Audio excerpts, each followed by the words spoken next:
una faceta lírica e inédita de Rodolfo Sigli sale a la luz.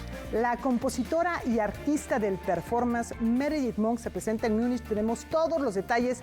Bienvenidos a Noticias 22 este miércoles. Rafael García Villegas, miércoles de San Valentín, miércoles de ceniza, miércoles de temblores en la Ciudad de México. ¿Qué más? Mi querida amiga Laura Barrera, feliz día de la Felicidades, amistad. amigos, amigas. Gracias por acompañarnos en esta mitad de semana. Hola, Laura Regis, en la traducción de lenguas de seña mexicana. Y quédense en Noticias 22, tenemos mucha información que compartir con ustedes. Por ejemplo, ¿qué? Por ejemplo, se ultiman los detalles para celebrar la multiculturalidad de las voces que nos dan identidad. Las lenguas y sus variantes son una muestra de la multiculturalidad en el mundo. De acuerdo con estimaciones de Naciones Unidas, el 43% de las 6.000 lenguas que cohabitan en el orbe están en peligro de desaparecer. Ante este problema, hace 2 años, la UNESCO instituyó el Decenio de las Lenguas Indígenas 2022-2032. El objetivo de este decenio es revitalizar, preservar estas lenguas, ¿no?, que son el patrimonio de la humanidad. Lo que estamos esperando es ya a lo mejor en unos 5 años ir viendo cómo va el seguimiento de este decenio y cuál es el resultado, ¿no? Y aquí en México estamos viendo la respuesta del gobierno mexicano con el Instituto Nacional de Lenguas Indígenas, que el año pasado el presidente presentó una iniciativa de desaparición de este instituto. El mensaje que se da es lo contrario de lo que busca el decenio internacional. El decenio es solo una respuesta de Naciones Unidas a la inagotable lucha de quienes temen perder sus lenguas. En el caso de México, desde el año 2004, el movimiento de pueblos, comunidades y organizaciones indígenas procura defender 34 lenguas en peligro de las 68 que existen en el país, además del español. ¿Cómo lo hacen exactamente? Entre otras cosas, organizan un programa de actividades en el marco del Día Internacional de la Lengua Materna, a celebrarse como cada año, el 21 de febrero. Nosotros, con los propios recursos de los compañeros, hemos hecho estas actividades con la solidaridad de los compañeros que vienen a dar la plática, de la UNAM, que vienen los compañeros de la Escuela Nacional de Trabajo Social, los compañeros de la ENA, los compañeros de la UPN. Pero nosotros seguimos pues con nuestra ruta de visibilizar esta parte de los hablantes en lenguas indígenas en la Ciudad de México y el riesgo de extinción de las más de 50% de las lenguas en nuestro país. Música, conferencias magistrales con especialistas, poesía y talleres de lenguas se incluyen en el programa de este 2024. Van a estar, la novedad, un grupo de reggae en náhuatl, ahuical, muy bueno. Estará, bueno, desde siempre nuestro paisano Carlos Guadalupe Hernández CGH, que canta en rap, en triqui, y Kiper mazateco, que habla la lengua mazateca y canta en rap en lengua mazateca. Una conmemoración a la que todos están invitados el próximo miércoles 21 en la sede del Movimiento de Unificación y Lucha Triqui, ubicada en López número 25 en el Centro Histórico de la Ciudad de México. Para Noticias 22, Rodrigo Peredo. Y seguimos hablando de inclusión y pluralidad. Elementos que se destacan en la programación artística del Instituto Nacional de Bellas Artes y Literatura. Realmente hacer y fortalecer el Instituto Nacional de Bellas Artes y Literatura en un instituto nacional de trabajo con y de manera coordinada con los estados, con las entidades federativas, con los municipios y con las comunidades artísticas de todas las regiones del país. Todo nuestro trabajo está enfocado a garantizar la equidad de género, como es la inclusión, diversidad, con públicos con discapacidad y actividades en torno a comunidades como LGBTQ+, y aparte afromexicanas, el trabajo en y con las lenguas y los pueblos originarios. En el Palacio de Bellas Artes, las 3 coordinaciones nacionales dieron a conocer parte de su programación. En materia de danza, el 29 de abril, 330 artistas celebrarán su día en la Plaza Ángel Salas. Para julio y agosto, compañías de los estados estarán en el Palacio de Bellas Artes. y el premio de danza Guillermo Arriaga se realizará en Jalapa. El programa de esta área se articula desde 3 ejes fundamentales a partir de que se creó el diagnóstico al inicio de esta administración, con el diálogo permanente con las comunidades.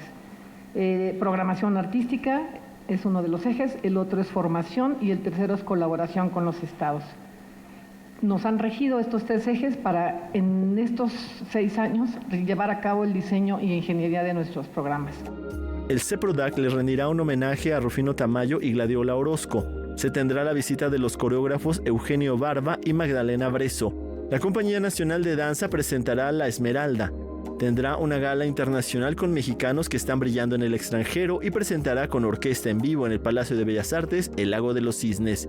En materia de teatro se realizará un maratón nacional para niñas, niños y adolescentes. La muestra nacional de teatro se realizará en La Paz, Baja California Sur, y 58 compañías ocuparán los teatros del Centro Cultural del Bosque. Podemos mostrar un relieve de la vasta programación que tienen todos los centros de trabajo del instituto. Decirles que en particular la Coordinación Nacional de Teatro también se suma a que los ejes transversales del instituto estén y permeen en su programa, en nuestro programa de trabajo, como es el caso de la diversidad, la igualdad, la inclusión, la perspectiva de género y desde luego, y muy relevante también, la presencia de las artes escénicas y particularmente del teatro en el territorio nacional. Por último, la Coordinación Nacional de Literatura realizará 22 premios nacionales y continuará con el fomento a la lectura a través de sus talleres. En la Coordinación Nacional de Literatura estamos trabajando desde varios programas prioritarios a partir de una serie de ejes temáticos. El primero es la equidad de género. Estamos impulsando, sobre todo a partir del replanteamiento de un ciclo que tiene ya sus muchos años dentro de la coordinación, que se llama Protagonistas de la Literatura Mexicana. Este año vamos a reconocer el trabajo impecable e imprescindible de 5 escritoras. La primera será Margot Glantz el próximo 3 de mayo. La siguiente será Rosa Nizan para el 7 de abril. Ana García Vergura será reconocida el 9 de junio. Ana Clavel nos acompañará el 1 de septiembre. Y tendremos a Mónica Navín para el 10 de noviembre en esta sala en el Palacio de Bellas Artes. Noticias 22, Alberto Aranda. La música es el puente que conecta ambos lados del Atlántico. Crucémoslo de la mano del coro de madrigalistas. La tradición del canto renacentista, que por siglos se ha elevado buscando la divinidad en España y México, cobrará vida con 2 conciertos titulados A ambos lados del Atlántico, polifonías de ida y vuelta, a cargo del Coro de Madrigalistas de Bellas Artes. Marco Antonio García de Paz, director del Coro de Radio y Televisión Española, será el director huésped. Hemos venido a presentar un programa de polifonía renacentista del siglo XVI-XVII con autores de ambos lados. De ambos lados quiere decir tanto de españoles como mexicanos, y creemos que esta fusión en esta época del virreinato pues es muy interesante en cuanto a la música y las influencias. El programa incluye compositores de música sacra como Juan Gutiérrez de Padilla, Francisco Guerrero, Sebastián Vivanco, Alonso Lobo y Tomás Luis de Victoria. Los conciertos contarán con la presencia de José Luis González en el órgano y Rafael Sánchez Guevara en la viola da gamba. Es un concierto dificilísimo por varios motivos. Uno, porque la música de Renacimiento es una música limpia en la cual tú tienes que perfectamente afinar, perfectamente estar en el tempo, porque en cualquier cambio que no sea lo que está en la partitura se va a escuchar. Y luego es otro desafío porque estamos haciendo obras desde 4 personas hasta 30 personas, con dobles coros. Estamos haciendo música de todo tipo.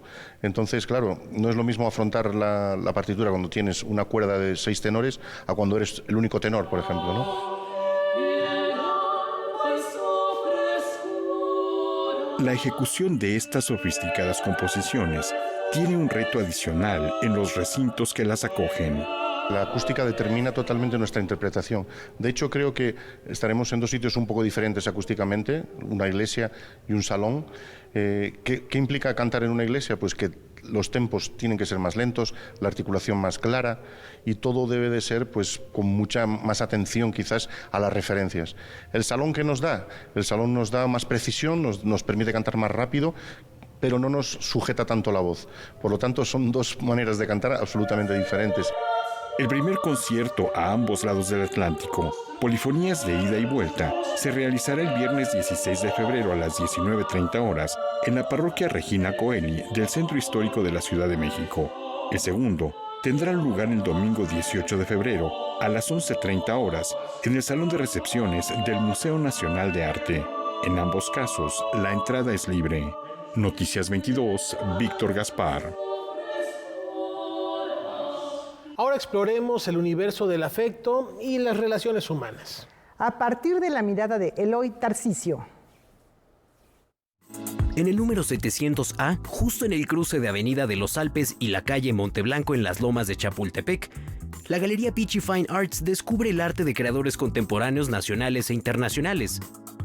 Tiene apenas unos meses, inauguramos la primera exposición en diciembre del año 2023, sin embargo su origen es un tema de continuidad, es un tema generacional relacionado primero con Poncho Aguilar, que fue un gran art dealer, un gran gestor que trabajó con muchas generaciones de artistas. En tiempos de celebrar el amor y la amistad, el maestro Eloy Tarcisio ocupa la galería para generar una reflexión en torno al afecto y las relaciones humanas. Lacan dice que el amor no existe y el hombre vive alrededor de relaciones entre unos y otros.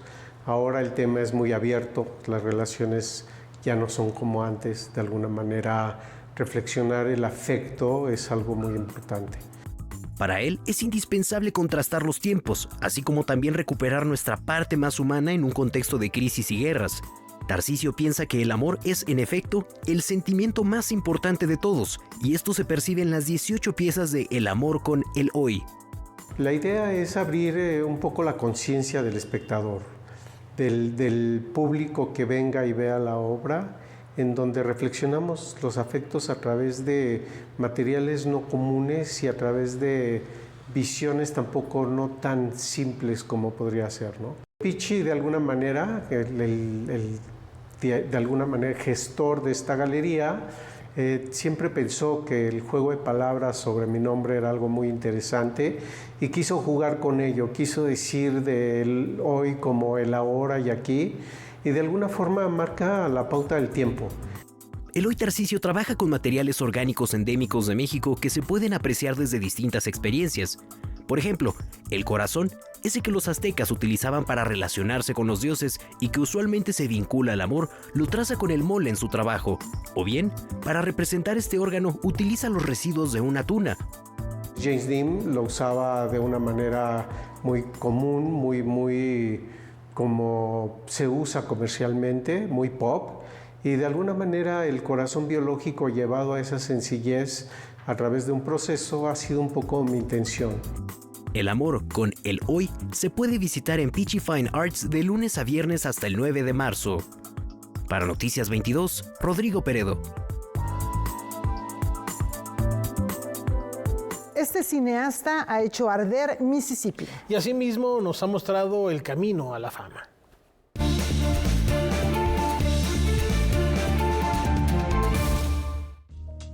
El director de cine Alan Parker nació en Matlock, Reino Unido, el 14 de febrero de 1944. Fue parte de una generación de directores británicos donde figura al lado de Ridley Scott. Comenzó grabando comerciales hasta que en 1976 estrenó Boxy Malone, protagonizada por varios niños y niñas como Jodie Foster. 2 años después presentó la sórdida El Expreso de Medianoche, que recrea la estancia de un joven estadounidense recluido en una prisión turca tras ser descubierto traficando droga. Fama en 1980 se convirtió en un fenómeno musical e incluso se volvió una serie de televisión, Pink Floyd The Wall, de 1982. Ahí, una vez más, transforma el mundo audiovisual al poner en imágenes el disco más famoso del grupo, entonces liderado por Roger Waters y David Gilmour. Madonna y Antonio Banderas fueron parte del elenco de Evita, con partitura de Andrew Lloyd Webber y guión de Oliver Stone en 1996. En 1998, Mississippi en Llamas puso acento en el racismo del Ku Klux Klan. Le siguieron películas no tan afortunadas como La vida de Angela y La vida de David Gale. Murió el 20 de julio de 2020 a los 76 años. Noticias 22. A la más pura usanza europea, estas cerraduras se llaman pactos de amor. Colguemos un candado en el modo.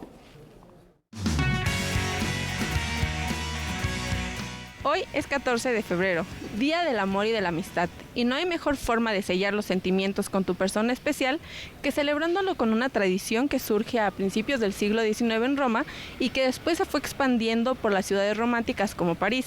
Hoy, en el Museo del Modo, puedes venir a colocar tu candado.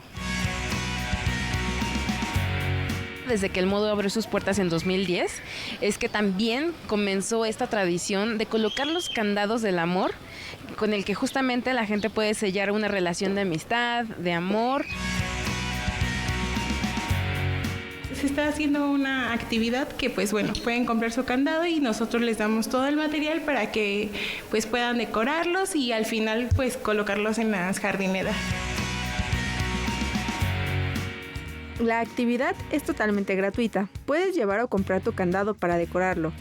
¿Pero qué significa para las personas ponerlo?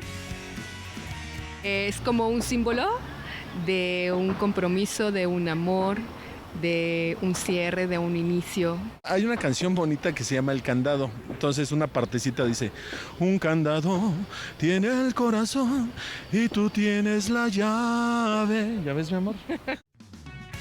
La actividad se realizará del 14 al 18 de febrero, de las 10 a las 17 horas, en el Museo del Objeto. Para mí es pasarla con una persona especial, una persona que realmente te complementa y quieres en tu vida. Para Noticias 22, Ileana Luna.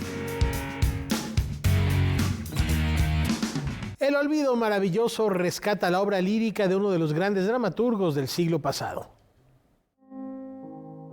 Han pasado 45 años desde la muerte de el padre del teatro mexicano, y ahora el genio de Rodolfo Usigli vuelve a manifestarse desde los versos. Su hija Lavinia revela 31 poemas inéditos mediante la publicación El Olvido Maravilloso. Yo me encontré pequeños poemas en la caja que yo tenía resguardada, que me dio mi hermano. Bueno, entre mi hermano y yo hemos resguardado estos archivos. Entonces vi poemas pequeñitos, ligeros, no tan densos como los que publicaron en la UNAM. Gracias a que mi padre conservó todas sus cajas, es increíble. Cuando vivía en Isabel la Católica, donde está el estanquillo, él vivía ahí y tenía que rentar 2 departamentos porque tenía un chorro de cajas, todo guardaba, hasta el boleto del tren, y entonces todo me entretengo viendo eso para reconstruir quién fue él. Piezas creadas en los andares de Usigli por ciudades como Beirut, Guadalajara, Oslo y Ciudad de México. Versos encontrados sobre servilletas o papeles membretados de los hoteles en los que se hospedaba. Pensamientos de él que me gustaron porque no eran ni muy tristes, eran agradables. Y entonces estuvimos escaneando, luego estuve transcribiendo la letra de mi papá, caray, porque de repente me atoraba yo y decía, ay, ¿qué quiso decir mi papá? ¿Qué quiso decir? Y yo que no soy poeta, ni escritora, ni estudié letras en la UNAM. Entonces ya me ayudó mi esposo y curiosamente, tratamos de entrar en el alma del poeta. El Olvido Maravilloso incluye una serie iconográfica con retratos del autor en sus distintas épocas y reproducciones facsimilares de sus obras. Yo ahorita lo que estoy haciendo es tratar de separar los temas, como te voy a hacer algo más visual. Cómo trató a los escritores, cómo conoció a fulanito, a perenganito, a Lenormand. Es muy interesante porque además él habla de su entrevista a varios escritores y él habla de lo inteligentes que eran. Y descubrí también muchas cartas donde cuando a mi papá le dan la beca en Yale, resulta que ahí él recomendó a Javier Villaurrutia, esto no se sabe. Por eso quiero que también ya se publiquen las cosas, la verdad de las cosas, porque hay muchos datos que están erráticos. Lavinia Usigli Casas asegura que aún podrían editarse otros títulos dada la cantidad del material inédito que poseen. Por lo pronto, El Olvido Maravilloso se publica bajo el sello de Ediciones Odradek. Para Noticias 22, Rodrigo Peredo.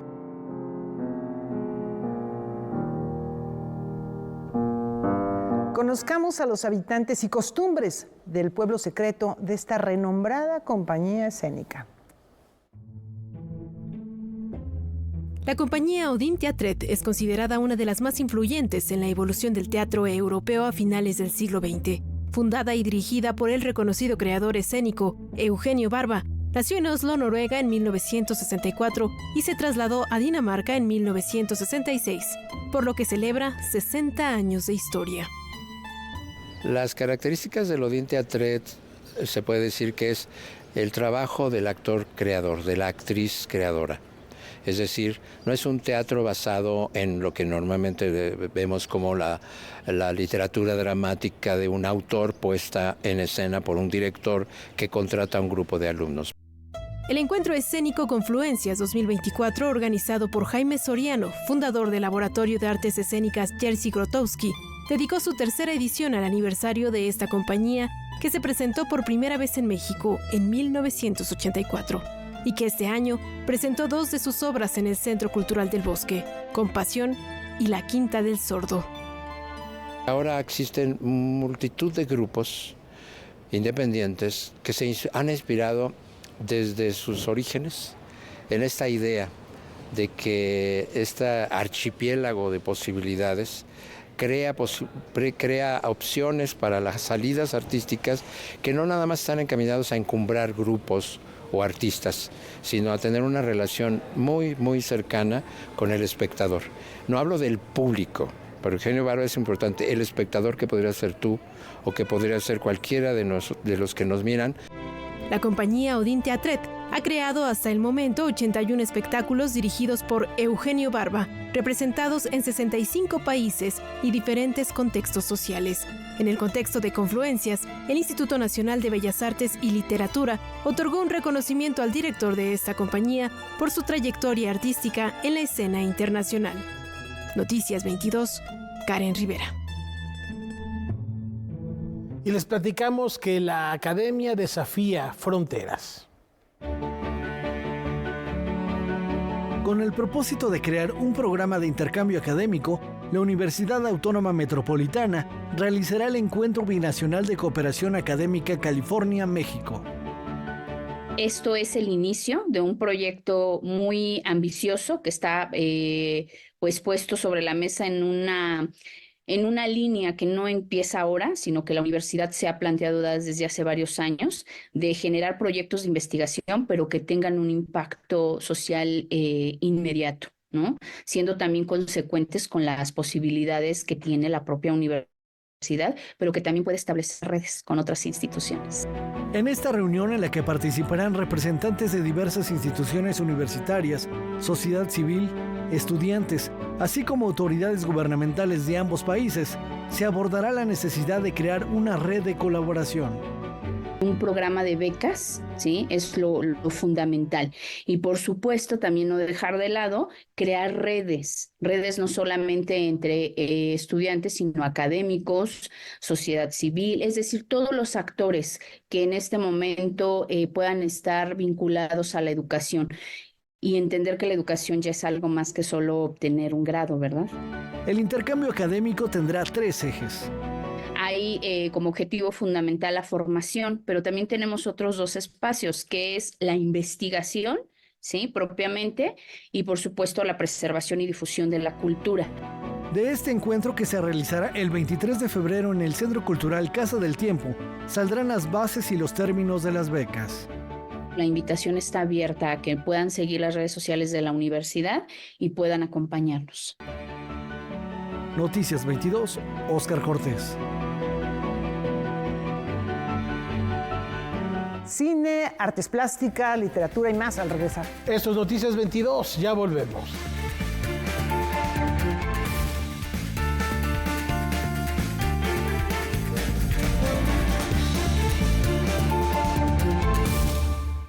construimos y rehabilitamos infraestructura para que llegar sea accesible para todas y todos. Más de 8,000 kilómetros construidos.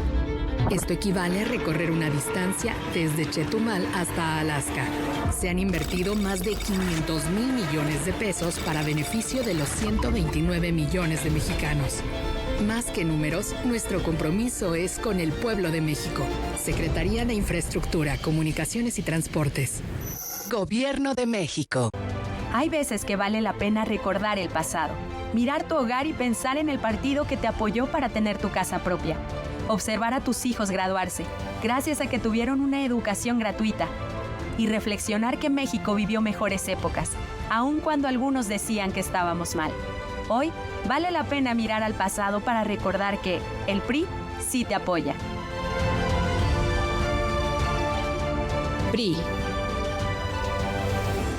Con los votos de los diputados y senadores del Partido Verde, se logró la mayoría para aprobar la reforma constitucional que garantiza que los programas sociales del presidente López Obrador sean un derecho permanente. Y año tras año los diputados del Verde votan para otorgar recursos para la pensión universal de adultos mayores, el apoyo al programa Jóvenes Construyendo el Futuro, las becas bienestar para todas las familias con hijos en educación básica y la beca universal para estudiantes de preparatoria. La 4T también es verde, Partido Verde. En el sello editorial INE tenemos obras para niñas, niños, aunque nuestras ideas y opiniones sean distintas, para adolescentes y jóvenes. El país tiene uno de los mayores retos. También sobre temas de interés general. La participación ciudadana en la democracia. Así como publicaciones especializadas. La democracia va mucho más allá de las elecciones.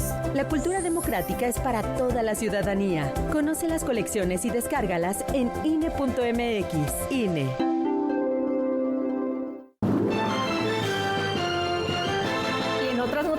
Arrancó el proceso electoral 2023-2024.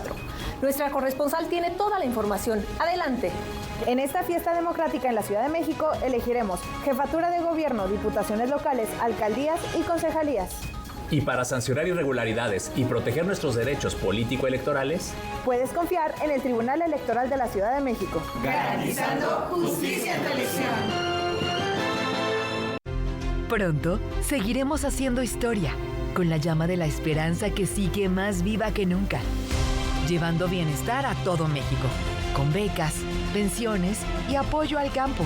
Seguiremos haciendo historia, con la construcción del segundo piso de la transformación, para seguir garantizando derechos y continuar con el cambio verdadero. Esta transformación le da poder al pueblo, porque en Morena, el pueblo manda. Morena, la esperanza de México. Oye, pa, ¿y cuándo nos vamos de vacaciones? Uy, mija, pues déjame checo los días. ¿Pues ya se te olvidó o qué? ¿Qué? Pues que este año ya tienes 12 días de vacaciones para disfrutarlos en familia, claro. Y como le cantaban a la doña, acuérdate de Acapulco. Como respuesta al enorme esfuerzo que las y los trabajadores mexicanos realizan día con día, el Senado de la República aprobó la propuesta del Partido del Trabajo para que hoy todas y todas tengamos derecho a más vacaciones. Acuérdate, el PT es la 4T. Aquí en el estudio de Pantalla de Cristal con Erwin Neumayer, quien nos va a hablar del estudio Churubusco, también de las mañaneras, de cómo se hizo este diseño con este gran look cinematográfico y también de su cine. Hay que tener pasión para hacer audiovisual, para hacer todo lo que tú has hecho. Y el amor triunfará. Y el amor triunfará, mucha pasión y el amor triunfará aquí con Erwin Neumayer en el estudio de Pantalla de Cristal. Jueves, 22:30 horas.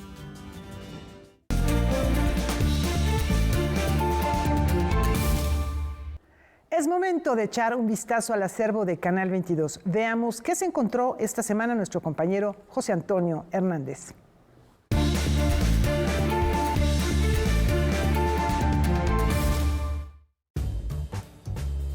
Claudio Isaac es un escritor, artista plástico y cineasta, autodidacta en las 3 áreas, nacido en la Ciudad de México. Heredó el interés por las artes y a los 8 años presentó sus dibujos en lo que sería su primera exposición. Estoy bastante centrado en ese niño, nunca he dejado de serlo, casi siento que tengo una especie de síndrome de Shirley Temple. Cuando me encuentro con mis compañeros de escuela o cosas así, digo, ¿quién es ese señor viejo y horrendo? Yo me siento de 15 años todavía.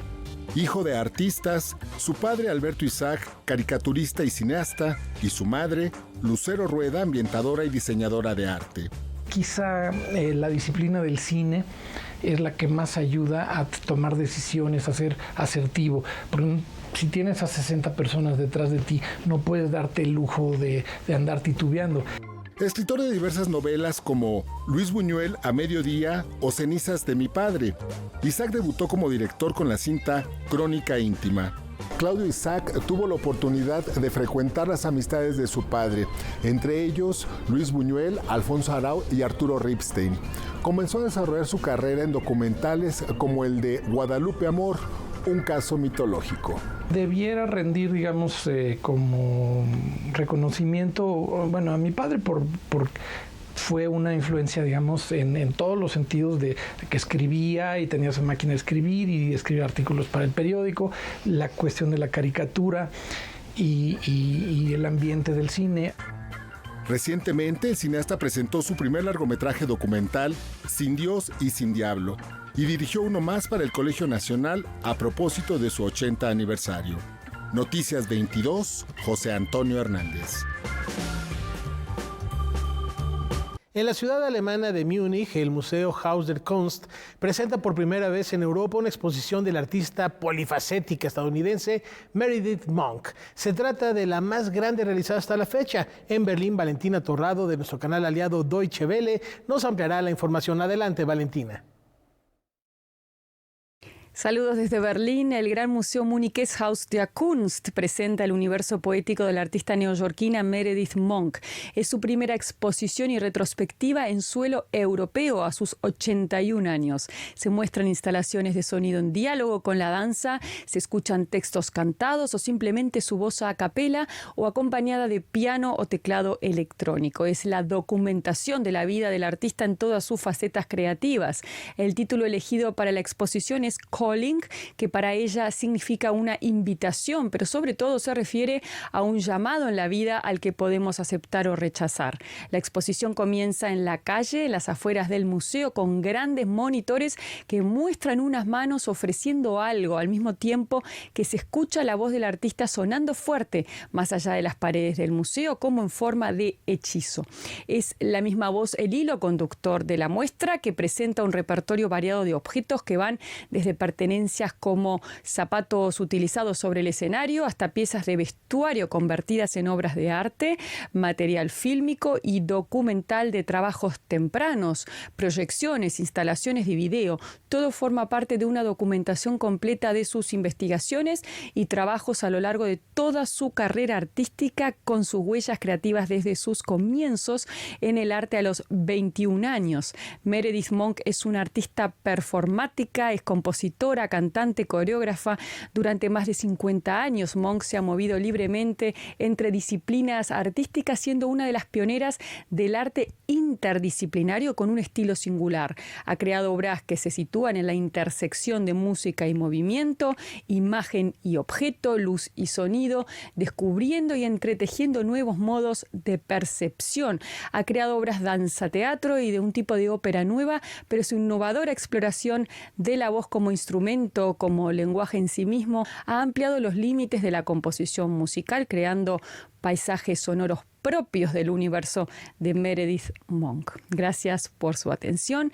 Me despido de ustedes hasta la próxima semana. Valentina Torrado, de DW. Muchas gracias, Valentina, por esta comunicación. Y ahora bailemos el último vals con los buenos muchachos mientras celebramos la trayectoria de Martin Scorsese. La edición 74 del Festival Internacional de Cine de Berlín arranca este jueves, en la que competirán por el Oso de Oro, un total de 20 películas. Comenzando con la proyección de la película Small Things Like This de Tim Mullans, protagonizada por Cillian Murphy, que también compite por el Oso de Oro.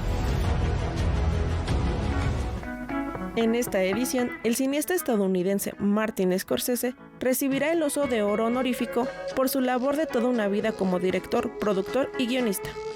Su filmografía incluye más de 70 obras, entre las que destacan Taxi Driver, Toro Salvaje, Gangs of New York, El Lobo de Wall Street e Infiltrados. por la que recibió el Oscar a la mejor película, después de 9 nominaciones. Para cualquiera que vea el cine como el arte de fabricar una historia que es a la vez profundamente personal y universal, Martin Scorsese es un ejemplo que no ha sido superado, declararon recientemente los organizadores de la Berlinale. Para Noticias 22, Ariadna Campos Rojas.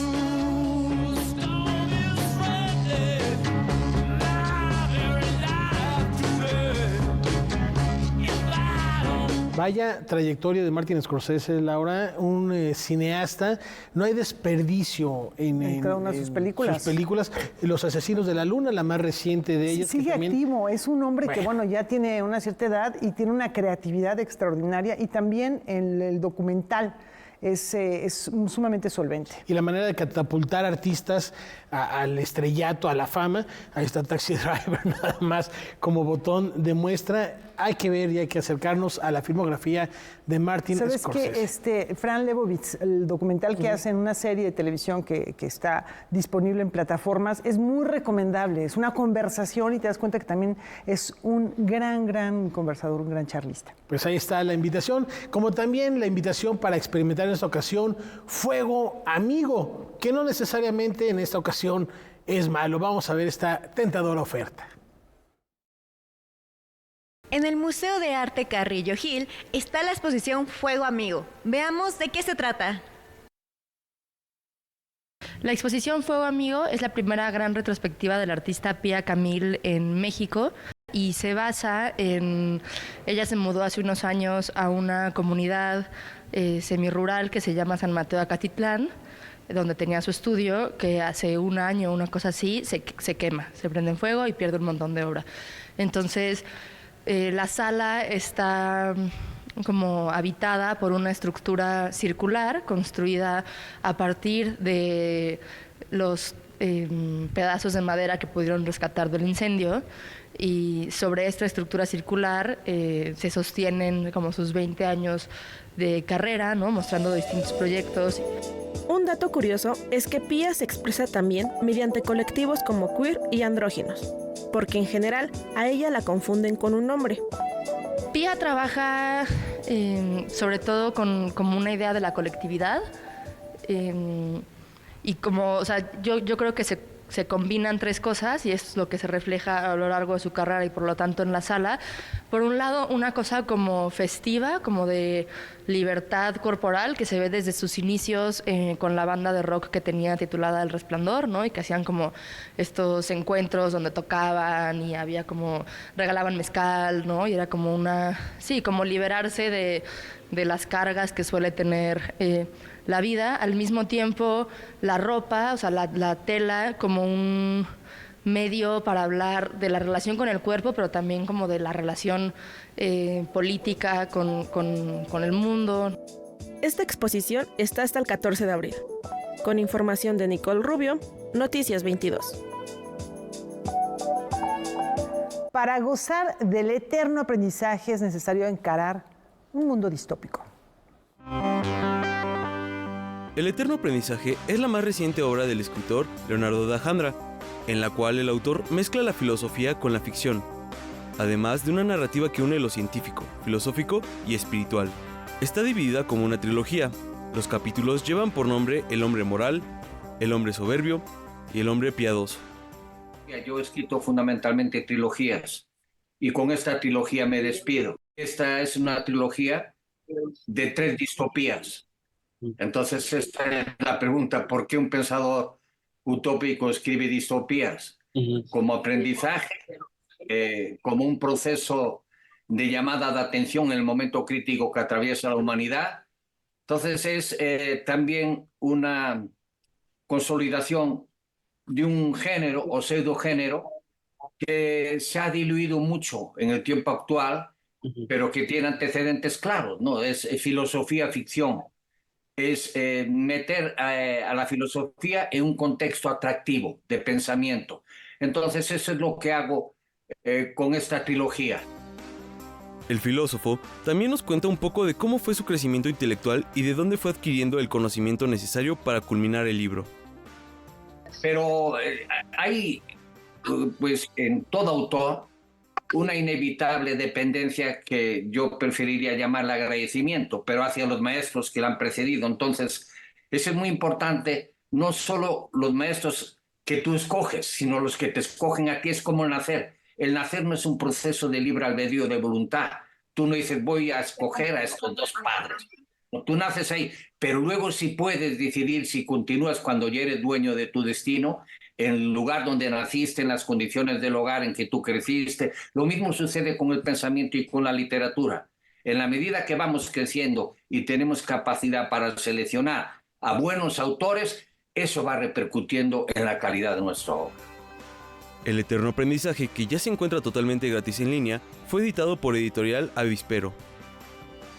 Para Noticias 22, Sebastián Cardona.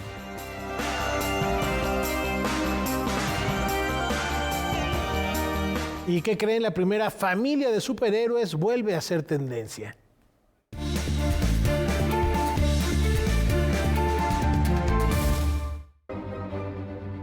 Studios Marvel ha revelado los miembros del cast que protagonizarán la nueva entrega de Los Cuatro Fantásticos. Dirigida por Matt Shakman, conocido por su trabajo en WandaVision. Pedro Pascal, Vanessa Kirby, Joseph Quinn y Ebon Moss-Backrack darán vida al icónico cuarteto de superhéroes, que regresan una vez más al mundo cinematográfico. El rodaje está previsto que comience a mitad de año para lograr que Pascal compagine sus compromisos con la segunda temporada de Last of Us de HBO. En esta ocasión, Pedro Pascal entrará en la piel de Reed Richards, alias Mr. Fantástico, quien posee la capacidad de estirar su cuerpo. Vanessa Kirby interpretará a Sue Storm, mejor conocida como la Mujer Invisible. Por su parte, Joseph Quinn traerá a la vida a Johnny Storm, distinguido como la Antorcha Humana. Finalmente, Ebon Moss-Backrack completa el elenco con Ben Grimm, alias La Mole, con una extraña morfología rocosa y una fuerza sobrehumana. Para Noticias 22, Ariadna Campos Rojas.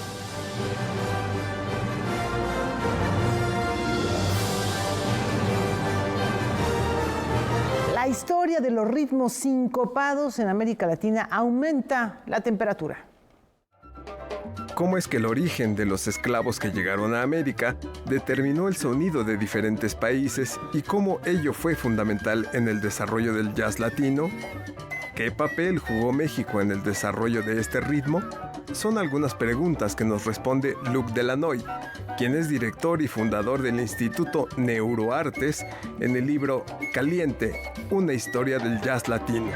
En él, señala cuál fue el papel de los mexicanos en ese proceso.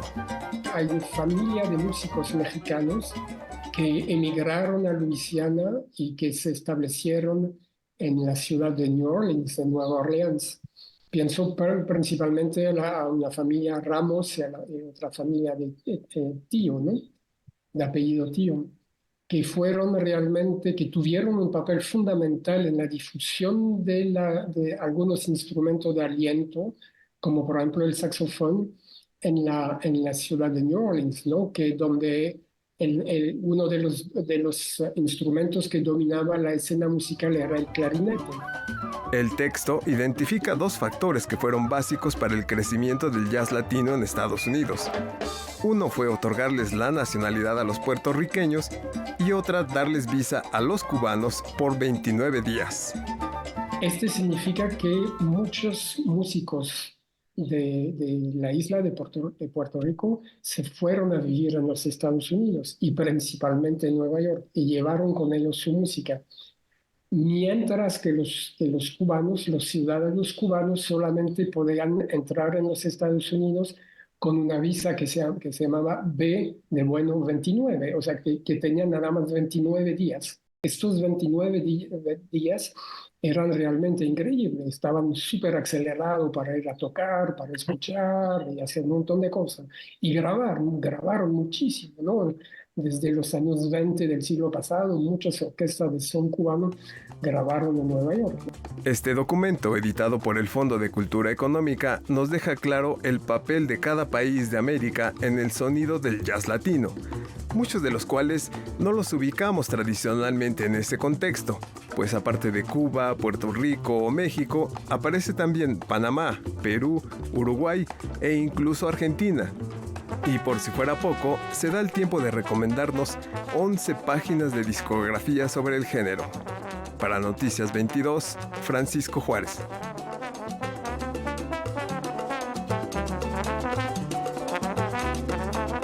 Hablemos del binomio tecnología-artes gráficas y conozcamos el resultado de esta propuesta muralística 2.0 y sus almas de la buena luz. Como parte de las actividades conmemorativas por los 85 años del Instituto Nacional de Antropología e Historia, hace algunos días, el artista transdisciplinario Antonio Isaac presentó en el Museo Nacional de las Culturas del Mundo la obra monumental Almas en Dalí, una pieza inmersiva que se vale de medios emergentes y tecnología de punta para traer al siglo XXI la escuela muralista mexicana. Almas en Dalí es un gran compendio de todo este simbolismo. Lo más importante es el trasfondo tanto discursivo como estético y la experiencia que genera la obra en sí misma. La obra, presentada en formato de live cinema, es decir, mediante un performance audiovisual, tuvo como marco la Semana del Arte. El evento supuso el estreno en nuestro país de una nueva técnica que Antonio Isaac ha denominado Muralismo 2.0. Es la primera vez que en una Semana del Arte se estrena una nueva técnica. El muralismo 2.0 utiliza estrictamente técnica cinematográfica, no utiliza prácticamente nada de técnica videográfica. Por supuesto, se vale de todas las herramientas que están disponibles en la cinematografía del siglo XXI, es decir, cinematografía digital, cinematografía análoga, un uso de óptica cinematográfica avanzado. Junto con el estreno de la obra, proyectada de forma simultánea en las 32 entidades del país, se inauguró en el Museo Nacional de las Culturas del Mundo la exhibición de la versión monolítica de Oraculum, una pieza que estuvo expuesta durante poco más de 5 años en el mismo recinto, y una selección de piezas de la colección Stochastic Mind que Antonio Isaac presentó el año pasado en distintas ciudades de Italia. Lo que viene inmediatamente es una gira extensa en toda la República, donde vamos a poder llevar la experiencia completa de Almas en Dalí en distintas manifestaciones en cada uno de los distintos centros INAH de los estados. Almas en Dalí, que significa Almas de Buena Luz en mazateco, representará a México en diversos festivales de arte contemporáneo alrededor del mundo. Noticias 22, César H. Meléndez.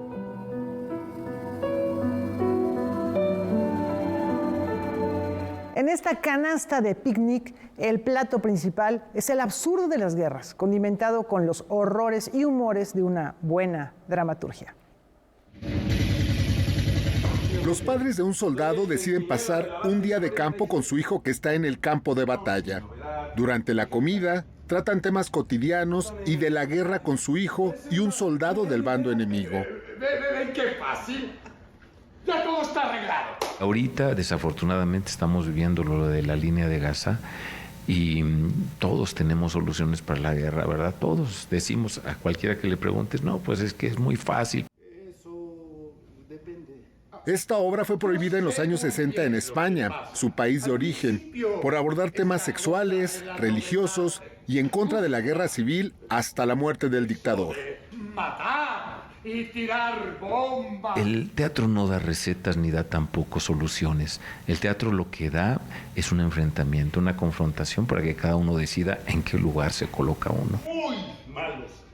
Alberto Estrella regresa a las tablas con esta puesta en escena. El teatro es la gran escuela. Y yo por eso en cuanto puedo regreso al teatro porque es una confrontación y es una manera de no quedarse en una comodidad que te puede dar de pronto un medio como la televisión cuando se hace por oficio, en cuando usas un apuntador. El elenco de Picnic está encabezado por Alberto Estrella, David Evia, Víctor Carpinteiro y Ainé Martelli, donde redimensionan la realidad actual de la guerra.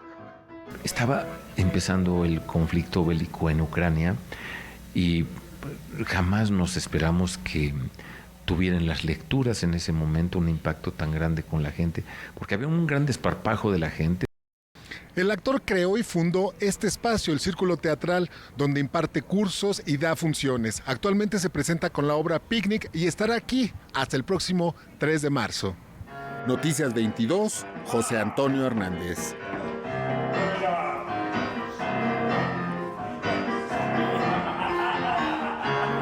Esta publicación da cuenta de medio siglo de historia de una institución encargada de preservar nuestra memoria. Hace 55 años, la Escuela Nacional de Conservación, Restauración y Museografía Manuel del Castillo Negrete del Instituto Nacional de Antropología e Historia abrió sus puertas en la Ciudad de México.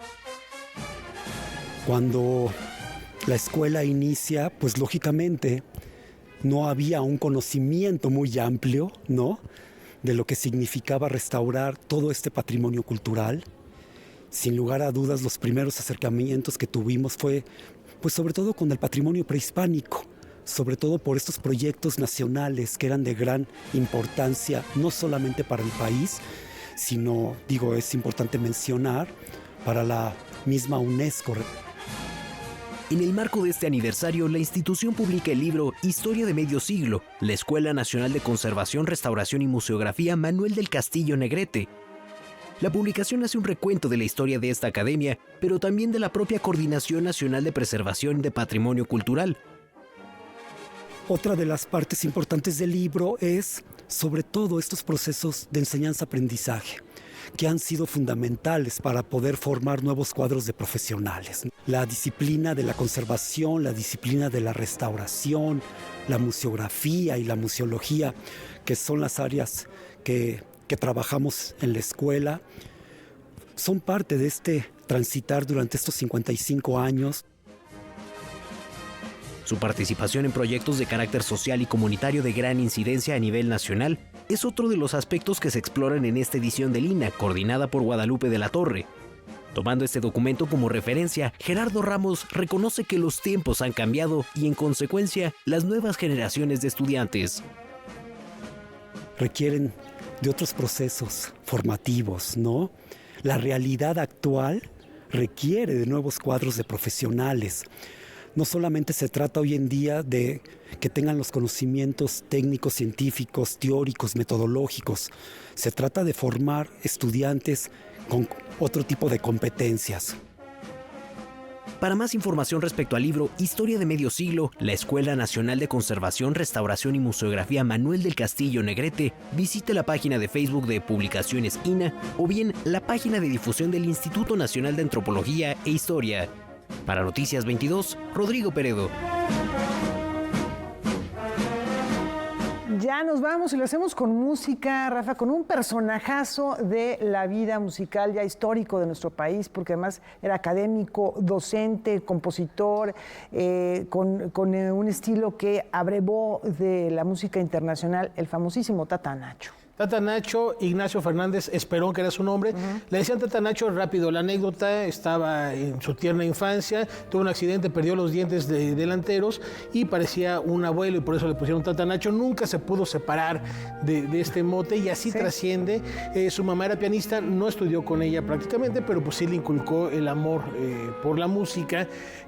Hacían reuniones aquí en la Ciudad de México, iba Luis G. Urbina, Amado Nervo. Él después fue muy amigo de José Juan Tablada antes de mudarse a Europa y después a Nueva York. Efectivamente, estudia con Macedonio Alcalá, con Edgar Varese, imagínense, este gran compositor francés, una soprano muy famosa de la época, Ernestina Garfias.